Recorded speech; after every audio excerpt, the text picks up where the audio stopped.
Top quality और consistent performance के लिए सिर्फ सिल्वर पंप नाम याद रखना।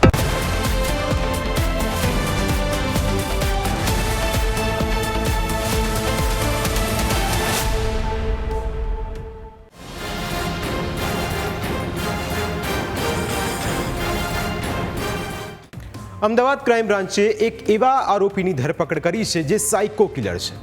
તે કોઈ પણ કપલને ખુશ નથી જોઈ શકતો અને એટલા જ માટે તે તેમના પર હુમલો કરીને લૂંટ ચલાવતો ફરતો હતો।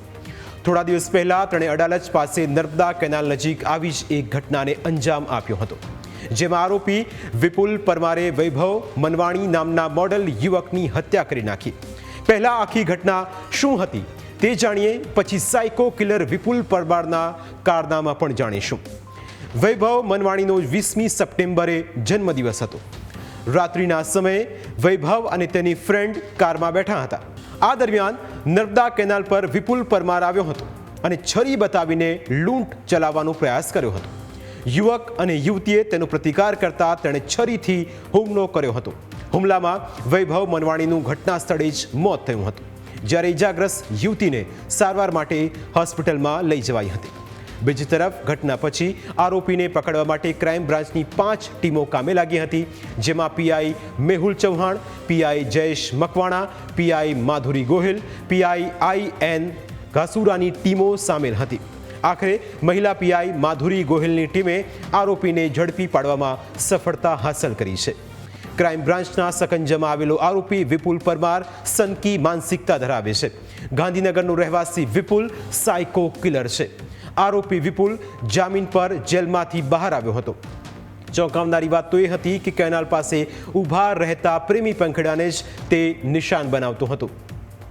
તેની પાછળ એવી હકીકત જાણવા મળી છે કે વિપુલે લગ્ન માટે ઘણી છોકરીઓ જોઈ હતી, પરંતુ કોઈની સાથે તેના લગ્ન થઈ શક્યા ન હતા, જેના કારણે તે કોઈ પણ યુગલને જોતા જ તેમના પર હુમલો કરતો હતો। પોતાના લગ્ન ન થતા હોવાની ચિંતાના કારણે તે માનસિક બીમાર થઈ ગયો હતો। આ અગાઉ પણ તે કેટલાક ગુનામાં પકડાયેલો છે અને તેને જેલ પણ થઈ ચૂકી છે।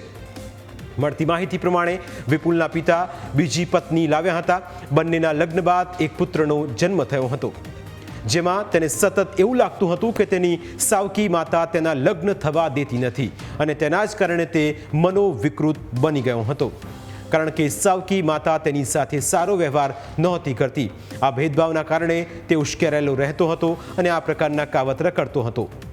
મેટ્રોમોનિયલ સાઇટ પર તેણે પોતાનું નામ લગ્ન માટે નોંધાવ્યું હતું, જ્યાં તેણે એક યુવતીનો પણ સંપર્ક કર્યો હતો, પરંતુ તેની માતા લગ્ન કરવા દેતી ન હતી અને તેનાથી તે ખૂબ જ તણાવ અને ગુસ્સામાં રહેતો હતો। તપાસમાં એવી પણ હકીકત સામે આવી છે કે 4 વર્ષ પહેલા પણ વિપુલે 2 લોકોની મદદથી હત્યાની ઘટનાને અંજામ આપ્યો હતો અને તેમાં પણ તેણે કેનાલ પર બેઠેલા કપલને જ નિશાન બનાવ્યું હતું। તે સમયે પણ વિપુલે પૂછપરછમાં પોતાના લગ્ન ન થતા હોવાની માનસિક રીતે ત્રસ્ત થઈને ઘટનાને અંજામ આપ્યો હોવાની ચોંકાવનારી કબૂલાત કરી હતી। પ્રાઇમ 9માં સમય થયો છે બ્રેકનો। બ્રેક બાદ અન્ય મુદ્દા વિશે વાત।